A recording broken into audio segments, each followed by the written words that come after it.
sarvipäätä. Aika hyvin yhdessä yössä, SOS. Valkkaa väri! Sanoin aika hyvin yhdessä yössä. Kiitos. Ja korvamerkistä päätellen nämä sarvipäät meille tarjosi herra Piippola. Piippolan varrella oli talo. Oikein, oli talo. Vaan kun lähti äijältä karja, niin menehän siinä sitten talot ja pellot samaan syssyyn. Ja silloin astuu Famille muuan herrasmies, joka ottaa ja lunastaa itselleen koko roskan. Kuka sä oot? Mitä sä oot tehnyt Slimimille? Yrkit pystyjä tappele kuin mies! Se olen minä! Haloo! Tässä valepuvussa minä hiiviskelen pakkohuutokaupoissa ostamassa muilta maat! Te aivottomat muulit! Wow, sun täytyy sitten olla aika tavalla rikas. No juu, mutta mitä se on sen rinnalla, että saa nähdä maajussien kärsivän? Oli aika, jolloin minäkin työskentelin mahtavilla tiloilla, mutta ne maajussit eivät arvostaneet lahjojani. Jos ne ei tykännyt sun laulustas.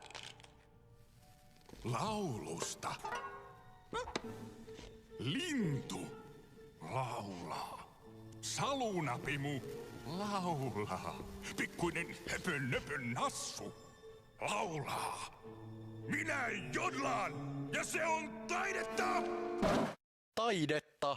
No sitten se täytyy olla se jodlaus.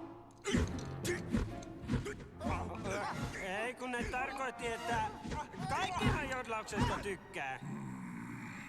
Niin, sehän nyt on naurettavimman kuulosta ölinää, mitä joku voi susta päästää.